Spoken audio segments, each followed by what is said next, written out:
And we are live. Hey, everybody. I'm so excited to be here with Katie Vernon, one of my artists.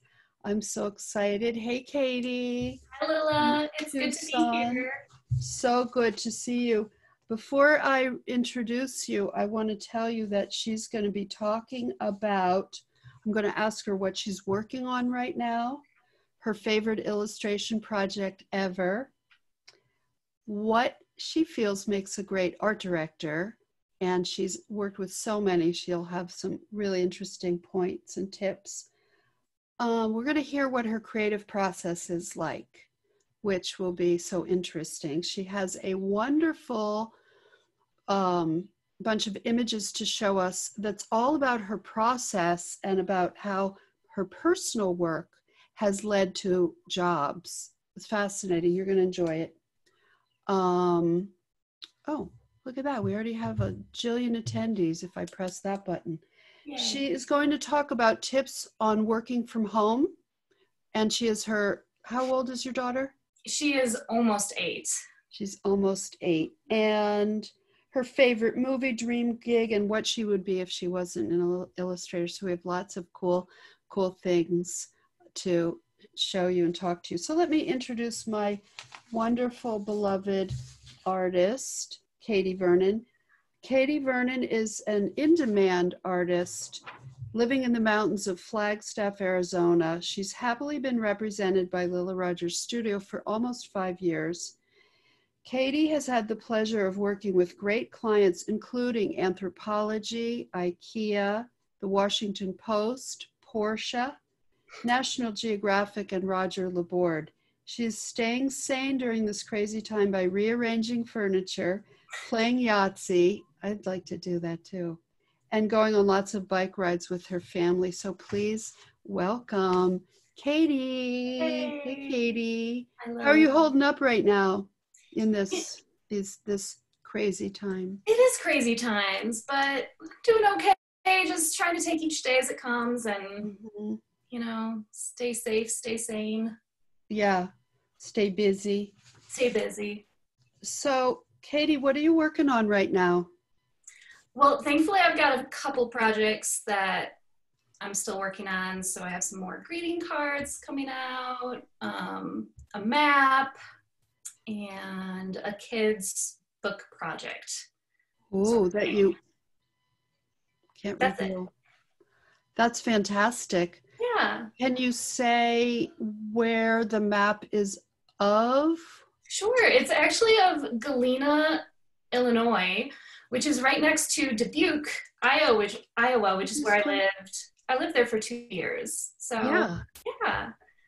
And what's amazing is your map of Dubuque you did for my maths class, right? One of the early classes, I saw that. I'm like, I love her. I love this. It was beautiful, original. I love that piece. So look at that. Thanks. Yeah, I think that piece has gotten me more map work than that one piece. I mean, just get so many maps because of it. It's so great. I love it. Okay, I know this is an impossible question, but what was your very favorite illustration project so far? And you don't have to say favorite because I know you don't want any of your art directors who may be watching to pick favorite. You don't want to pick favorites, but let's just say one that comes to mind that you really like. I'll pick this one because also I have things to show for it, but working on the Practical Magic book. I love that book. With Running Press was so fun. The illustrations were just... I love that. Yeah, I love that one. So fun to do, really magical. And they then took it and, spun off different products. So we got this little gem kit. It comes with little gems. No, I love that so much. And a tiny little book. I love tiny books. And a pack of greeting cards and a pack of notebooks. So fantastic. Can you show us those greeting cards? Did they fall? Everything's falling. Let's see. So we've got, and they were just images from the book. Inside the book. So I beautiful. love this one. I love that. I love that.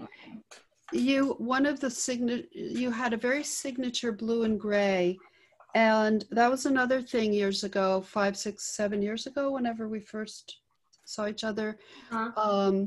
You used gray in a way that people were not using it yet. Hmm. And it really, I remember that very clearly. It's interesting. Okay. Um, so tell us, Katie Vernon, you've worked with so many art directors. What makes a great art director? How do you like to work? And we have art directors listening. So maybe, and if the people are newer to art directing illustration, what Mm-hmm. advice would you have for those folks? Well, thankfully, I have worked with just really wonderful art directors across the board. Mm. And I think the important thing to note, like, it's a working relationship, you know, so you need good communication, and just a general friendliness is always nice. Yeah, You know, I don't mind if like be an art nice. director like pushes me further. I welcome that. I also love when they're like, do your thing. Right. It kind of, as long as they're friendly and responsive, I Yeah, think those Mara are. said the same. Mara said the same thing last time, Oh yeah. just like being nice. It's true. I remember when I was an illustrator, art directors, the top art directors could get me to do anything because they just knew how to work me. They knew how to charm me. They knew how to just, oh, Lilla, we love your work so much, but the editor, they're just nuts, whatever. But they want you to do blah, blah. So I'm wondering if you Yeah. could do in your brilliant style, blah, blah, blah. I'm like, sure, okay. Could you just make those changes? Sure, okay. Yeah. You know, it's great. Absolutely. Um, Everybody always wants to know what an artist's creative process is. I don't know if you can sum it up, Sure. but what would you say your creative process is? So for me, I really need kind of a low stakes entry, if that makes sense. Like, I like to be messy and playful at the start. Mm, I use like cheap mixed media paper. I tend to use just a single color ink. And then I can take this and scan it in, clean it up in Photoshop, and then I take it to my iPad, and in Procreate, I can further refine it and add details. oh, that's So so gorgeous. you can see that. Okay, so the blue one is what you did by hand, and then the Right. other one, is that what you did in Procreate and you printed that out? Right. So this is the final. And Wow. everything's kind of colorized in Photoshop, and Mm-hmm. but it makes it so that I feel like I can be less precious at the start. Mm-hmm. I'm not creating a fully final, fully realized illustration, that if I spill a little ink, if I make a little mistake, I'd Mm-hmm. have to start over. So that's what I like to do, because it gives me the best of both worlds of the hand, like feeling the hand, the paintbrush Mm-hmm. strokes, and then also easy editing. I can easily put things in layers and change colors. So great. So And your style is loose. It's free. It looks very alive. And that's such a wonderful tip for artists to hear how you do that. Just use a lot of, like you said, mixed media paper. It's not super expensive, right? Like yeah, maybe a pad. yeah, And it's not like the, $8 Arche 100% cotton rag French. And you're like, "Ee," oh my yeah, God, it hurts. yeah. Yeah. And And this then way, I'll use, I'll have a whole stack of half used, and I'll play on the back, and it's just, and then what you do is then you just pick your best and scan it in. That's so that's right. great. Mm-hmm. That's wonderful. That's pretty cool. So tell us about your tips on working from home with your 7-year-old daughter and Mm-hmm. your husband who's working from home. any advice, because now so many people are working from home that haven't in the past Yeah. worked from home perhaps, and they've schlepped everything out of their office in the building, wherever, as our directors, editors, designers, to their home. Mhm. What advice would you give them? Well, I think keeping your expectations pretty low is a good is a good way to start. You know, make a list instead of 3 things that you're going to get done during the day. Just get one thing done, you know. Mm-hmm. And I know for me, making sure I carve out the time. Mm-hmm. Like I have to prioritize, and sometimes that means I have to set, you know, my daughter up with her iPad for an hour, and that's okay. She's fine. Yeah. You know, so I think just keeping expectations realistic, and not getting down about if there's a day that you just weren't feeling it, because you have those days even when it's not crazy, you know. Right. It's so true. There's some days that just aren't as productive. One of the things I do is I procrastinate on something else. Mm-hmm. I don't think of it as procrastination, but I kind of tune into what is my mood? Is it very sort of linear, desk worky? Do I feel like writing Matt's courses? Do I feel like doing something for the agency, meeting with my agents team? You know, do I feel social? Do I feel like what's the vibe? And then I can really give 100% for that particular project. Absolutely. Now, do you have so many projects on the books? Do you like carve out, like, does everybody in your family know you're working from this time to that time every day, or is it just, hey, see ya, I'm working? Or it's a little bit more loosey-goosey than a strict schedule. Thankfully, my studio is inside our house, so I can just run in here if I feel like I could get 10-15 minutes done of something. Wow. Whether it's emails or just Etsy orders or just something, like I can kind of sneak in here. That's great. Here and there. Okay. Now everybody wants to know what movie do you recommend during lockdown? What's a good movie or show? A recommendation of a show. Oh man, My pencil. Antiques Roadshow is the show. Yeah, it is that's my husband's. Take me away where nothing matters. I mean, it's like it puts me to sleep. It gets me. Antiques Roadshow is the show. For the movie, my favorite movie, it's kind of cliche, but The Princess Bride, you know, it's just such a good movie. That's a good movie. Great little like classic riffs and right where they say those things. That's cool. Okay, now a dream gig. If I as your agent could take a magic wand and get you any gig you wanted in the whole wide world, anything, what would it be? Are you listening, Susan and Kim? This has always been a hard pick a few. I don't know why it's a hard question to answer, but I've never done a proper children's book, so I'd love to write and illustrate a children's book. Well, that's very interesting you say that, because I have a scoop announcement, by the way. Susan and Kim and all the team here. By the way, people, next week, our webinar will be with a bunch of my artists that are working with me on the beta of my kid book pitch. They're beta testing, but it's really more than beta testing. They're actually going to be using it.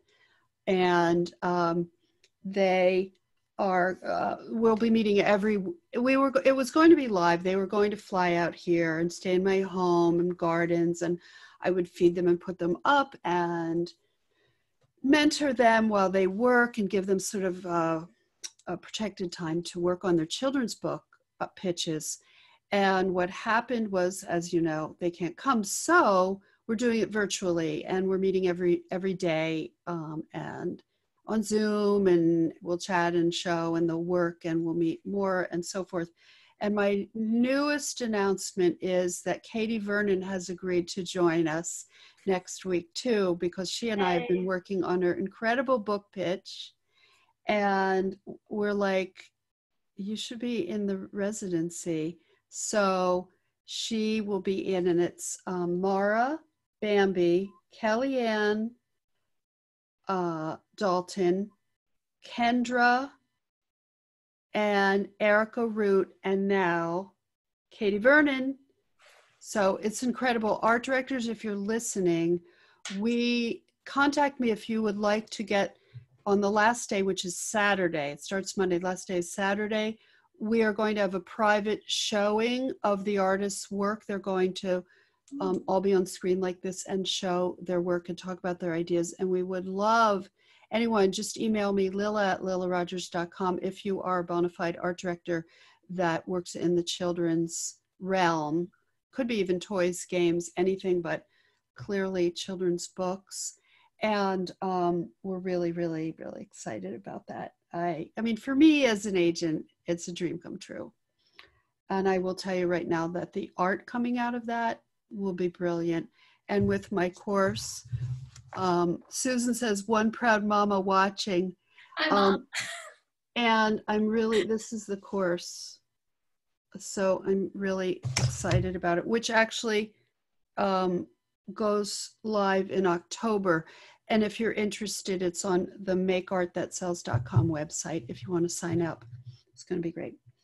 I have a poll. Before we get to Katie's artivities and a show of her work, and then Q&A, I'm going to pop up this poll. Let's see if I can do it. Launch poll.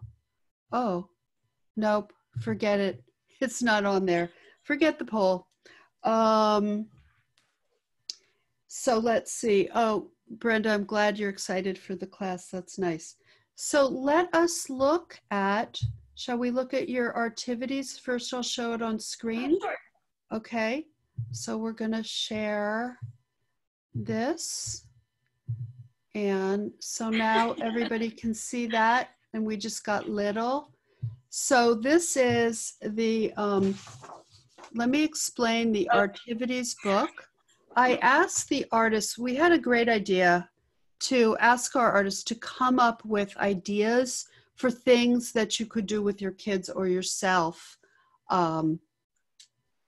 Katie, help me out for what? What is this, like cool projects? Yeah, like just easy, fun little things that you can do with whoever's at home, kids, you know, friends. Yeah, and I'm going to do them all. Anyway, it's like 26 pages. We have so many amazing, amazing projects in here. And not only is it a super wonderful thing, so that many of our artists contributed to, but we think it's a great promotional vehicle too for art directors. You know, take a look, see these fantastic ideas. Katie's about to demonstrate how the finger puppets work. We've got the cuddly cuddlefish. That's so great.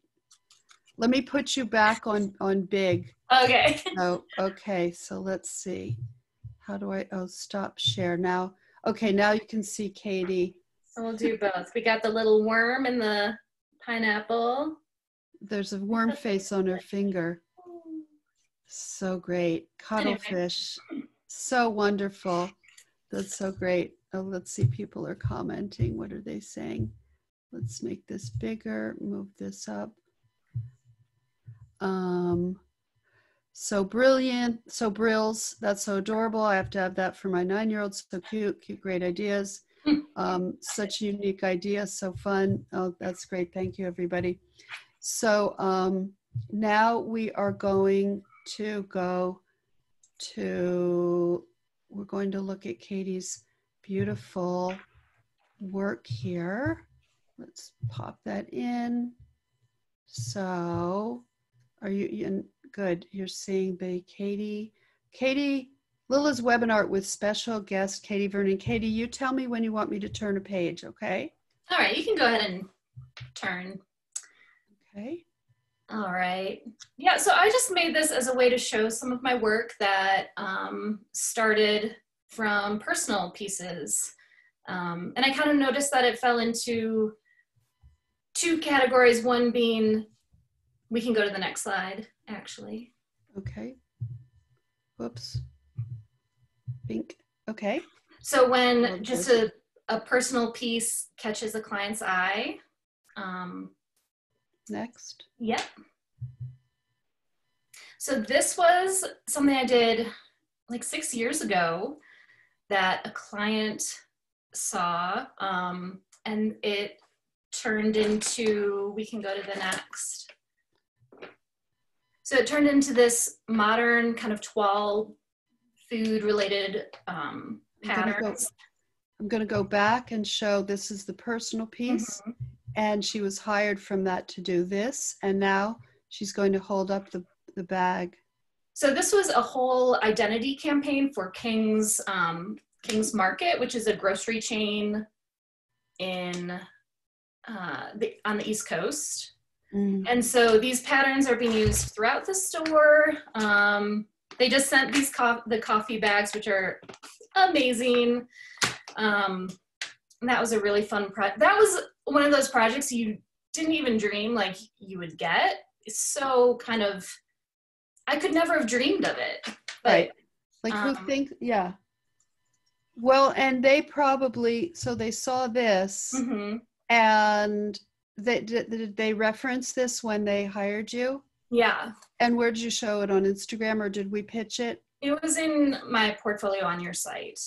Fantastic. Because it's a really old piece of work that I still love. Well, it was, I remember when you did this and it was like, whoa, so original, so quirky. It's like these great tools in black and white. It was just, that's the gray we were talking about. Mm-hmm. And then they hired that. Okay, next slide. Sure. I love this. So this is kind of an example that shows also a bit of process. So the first piece was just a black and white ink drawing that I did on one of these, mixed media pieces of paper. And it turned into an assignment actually for one of your editorial, I think it was a boot camp way back in the day. And then I turned it into this pattern, which then you can go to the next.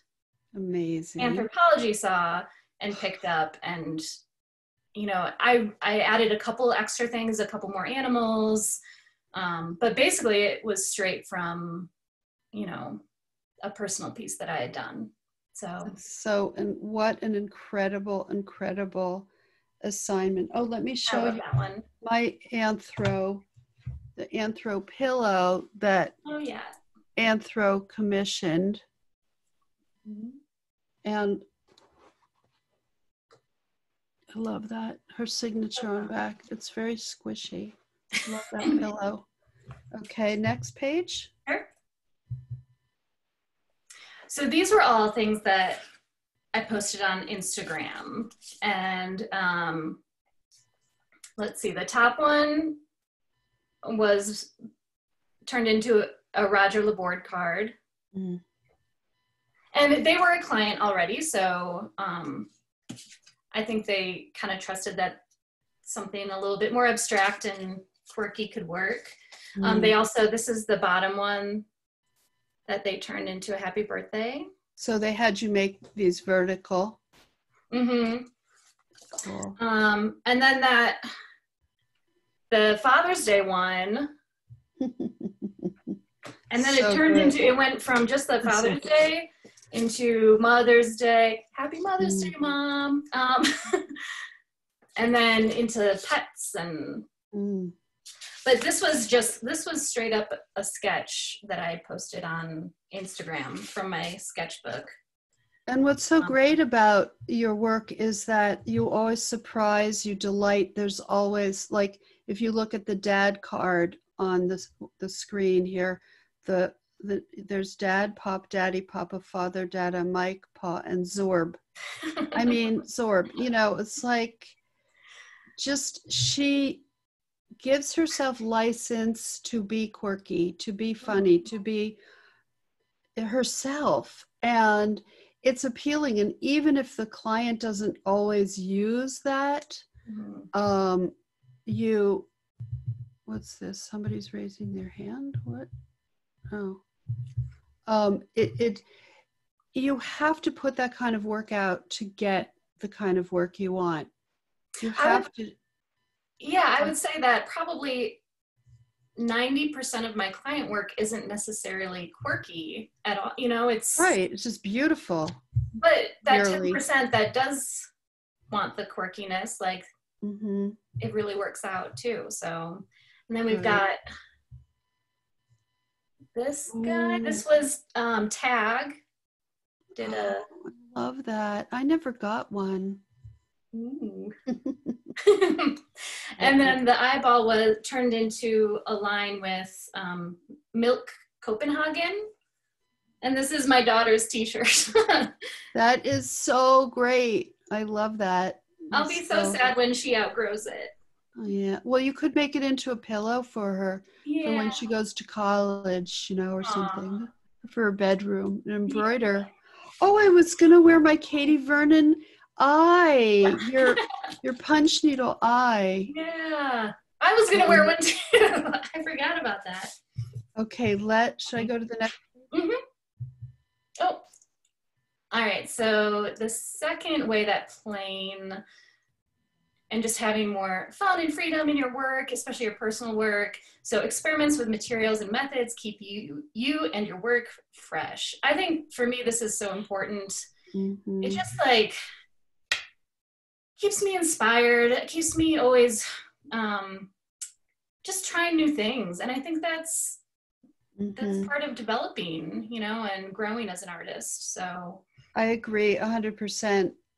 And you know, your job, everyone's job in any creative field really is you have to learn how to stay fresh and motivated to keep your clients interested too. Right. So, and you naturally do that. Next page. Sure. I love this. You did this for Matt's. I did. That was before I was repped by you. Yeah. And I was like, I have to take her on. So, yeah, I mean, and this was made by just playing with new methods of making. And I feel like you can see how that totally influenced like the anthropology illustrations, but that inkiness and playing around with icons that I could rearrange and like, I don't know, something really clicked with this one that then transferred into my work like permanently. It made a permanent dent in how I made artwork. Yeah, it was a real breakthrough piece, I think, for you. And, you know, it's just very restrained, very, very controlled in that she's using that blue-black color so much with just a little red-orange, a little yellow-green. Very controlled in a good way. Then, of course, her watercolor, the drawings of these, what are they, yaks or something, or goat? They're sheep, ibex, horned goats. Creatures. Goats. And these goats with these beards and the horns, and just as an illustrator, you need to curate the imagery like a stylist. You don't just draw any old thing. And that she chose these. This was like, 2014, 7 years ago? Like 6 years ago. Oh, yes, 6. Not doing good math today. 6 years ago, and now it's as fresh as could be. It was very original, very innovative, and it's still as fresh as could be. Okay, next page. Sure. Love this. And so these are what I feel like are more recent experiments that are just, you know, starting to play with a little bit more mixed media, a little bit more paint texture beyond like ink and watercolor. Mm, Um, I obviously went through like a color explosion thing here. it's beautiful. And also, like, you treat each plant in a different way. Sometimes it's like Mhm. scribbly lines, sometimes it's layers of gouache or something, and thick and opaque, and other times it's see-through. You know, it's just very, there's just such imagination and originality. And those rainbows, it's really hard to do rainbows in a cool, fresh way, and they're beautiful. And then the dragon, of course. So, We can go to the next. And it's really, it's subtle how some of these like experiments and playful things can end up in client work. But even just, so this is for, this was one for this, one of my newer books that came out.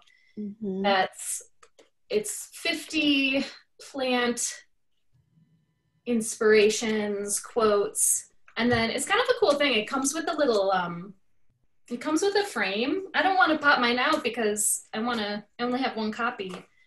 But you can then pop out the, I love that one. I love that one. Look at the vessel that the plant is in and her lettering and that plant.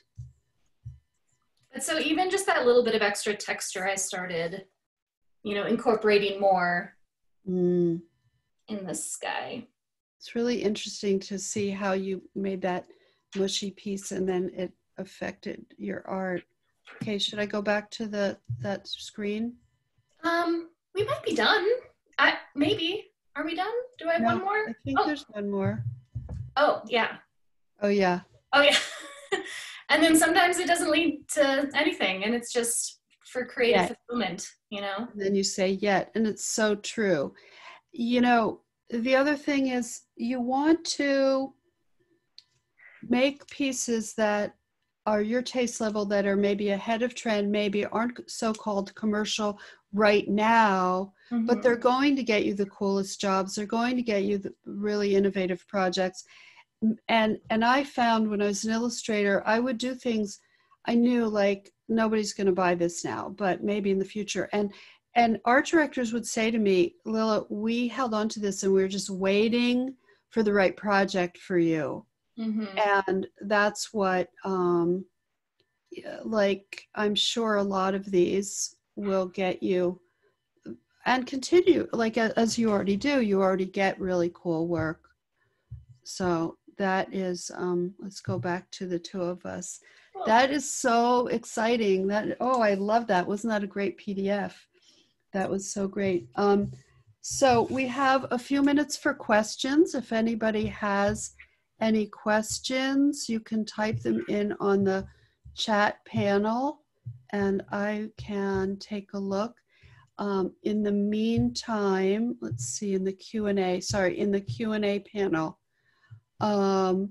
So Annette C. Webb says, how did they see the personal piece from earlier you were talking about? How Mm-hmm. did clients on our website, the agency website, I'm sure that agents pitch the work all over. Mm-hmm.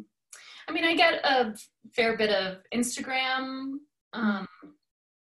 people coming because they saw it on Instagram, but a lot of it is because I send you those personal images that then get spread far and wide. Yeah.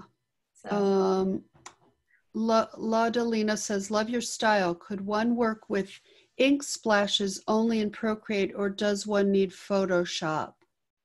If that makes sense.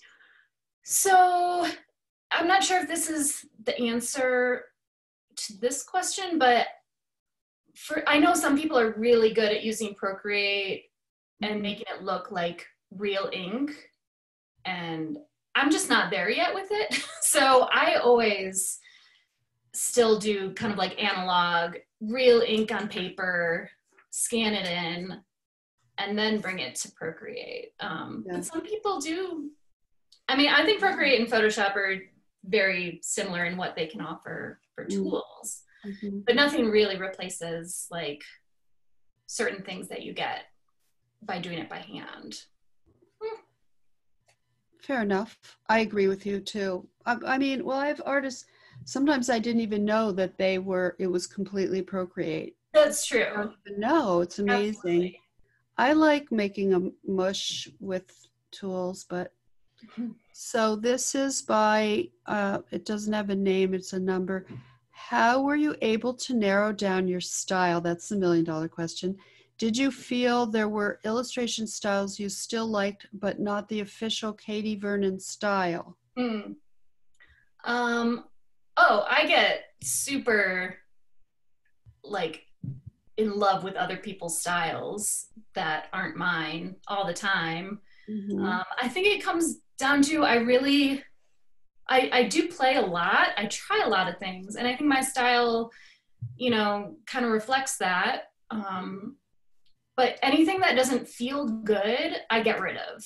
So if something in the process I just don't like, I get rid of it because I don't want to end up having to do 50 illustrations for a book in a process that I don't like, that doesn't feel good to me. So smart. So you edit, you curate your Yeah. own work.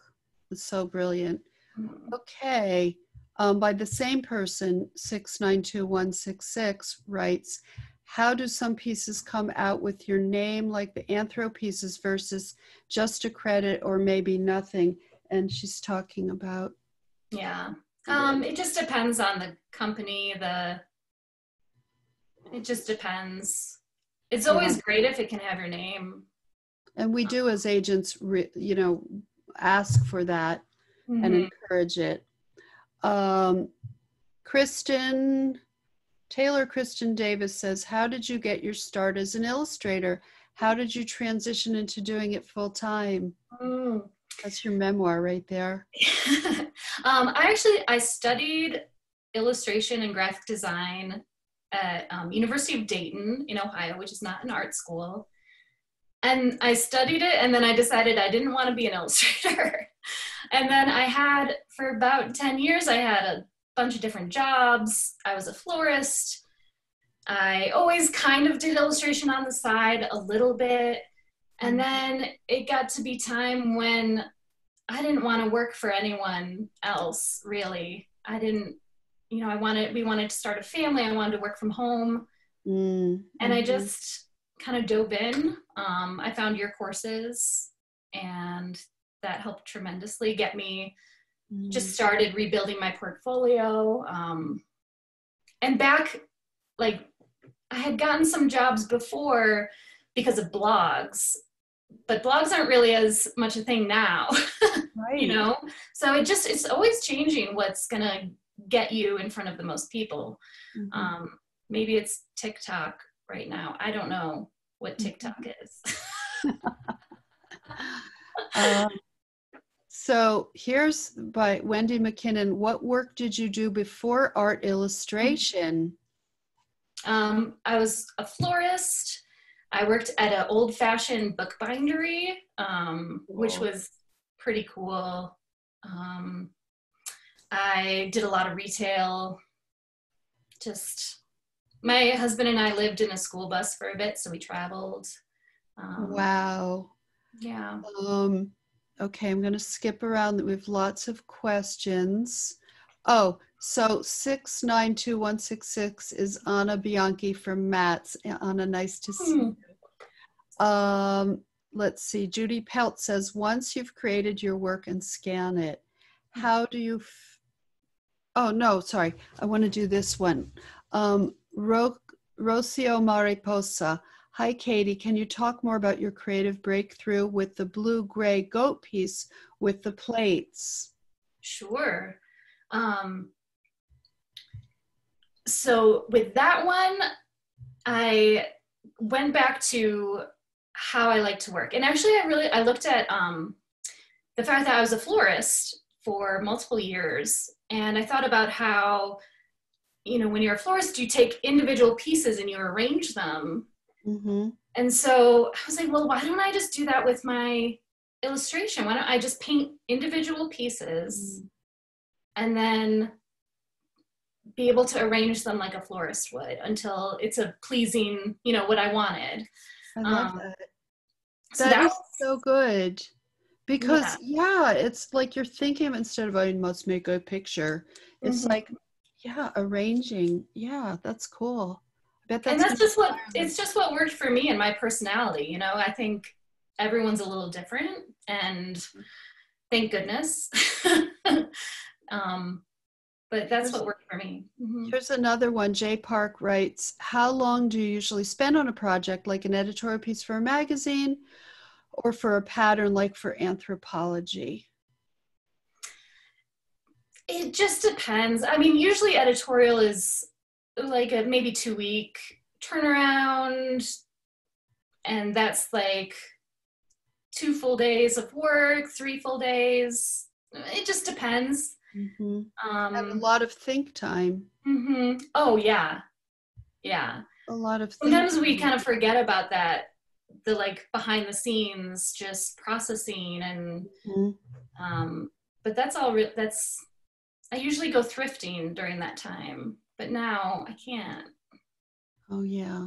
But that's okay. Um, yeah, it'll It will come back. happen. Judy Peltz writes, once you've created your work and scan it, how do you finish it? With what digital programs and equipment? I kind of clean everything up in Photoshop. Then I Mm-hmm. bring it over to my iPad Pro and use Procreate. And then I bring it back over to Photoshop and totally finish it there if I need to rearrange things, or um, there's probably an easier way, but I have chosen a multi-step process, and that's fine. Let's see. Martina writes, your style is so original, Katie. Love it. Every piece has so much to tell. How do you find inspiration? Mm. Uh, well, I like I said, I go thrifting a lot. I think I get a lot of inspiration just looking at other Vintage. people's old stuff.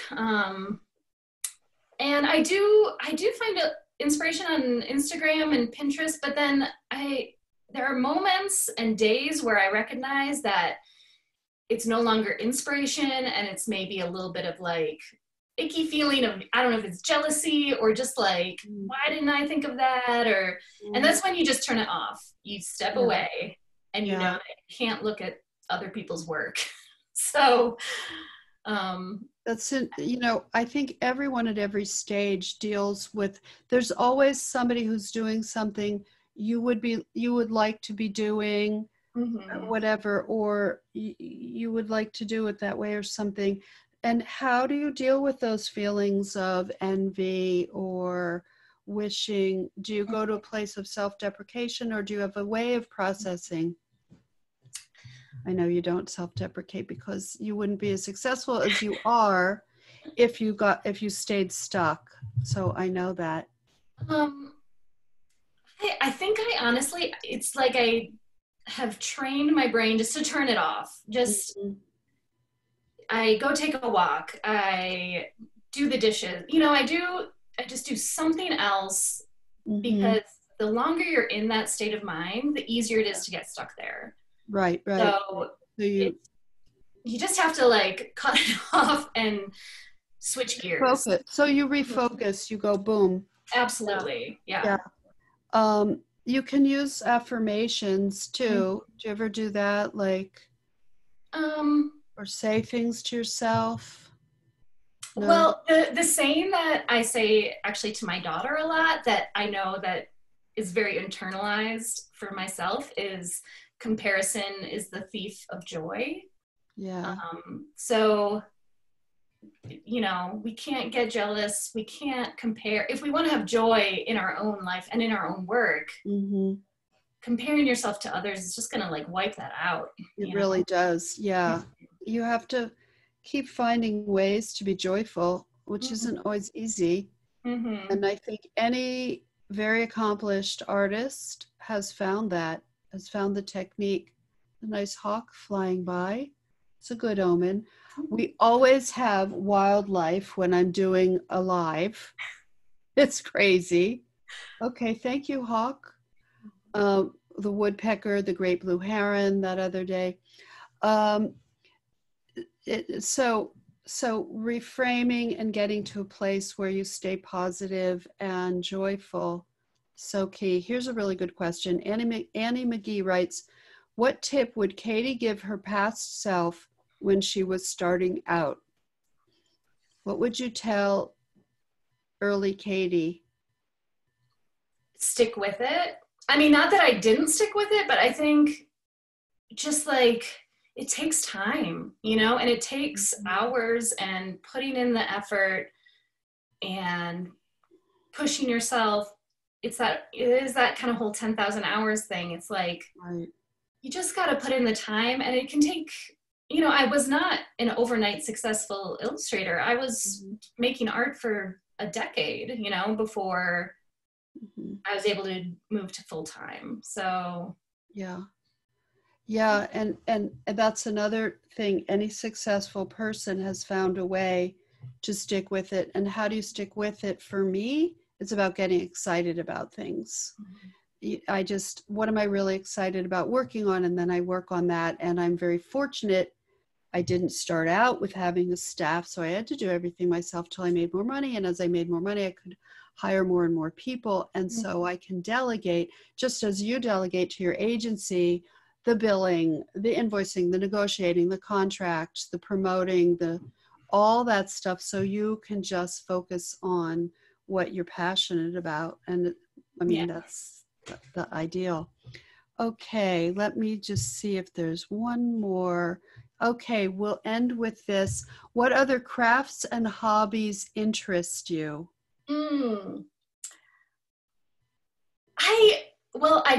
I kind of paint also, more like abstract-y oral paintings. I mean, I craft, but I don't have one craft that I love to do. Name them all. Needle punching was really fun for a bit. I mean, I can see I've got a ukulele up there that hasn't been played in a while. That's great. Well, but then we're serial hobbyists, I think, yeah, right? I like to tinker. Yeah, it's like, you know, what are we passionate about? We have our little affair with the thing, and then we're like, see ya, we're on to our next craft lover. Yeah. We're kind of promiscuous crafters. It is. Will you tell us the name of your Etsy site so everybody can go to your Etsy site shop? It's just Katie Vernon is the shop name. Good. That's easy to remember.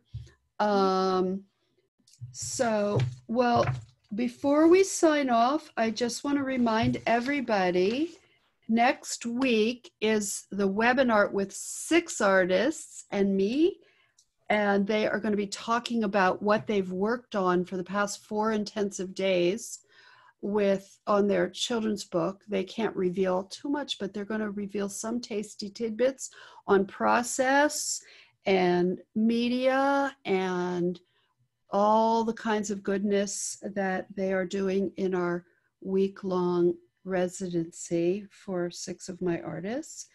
Don't forget our webinars, these webinars. It's a 13-part series.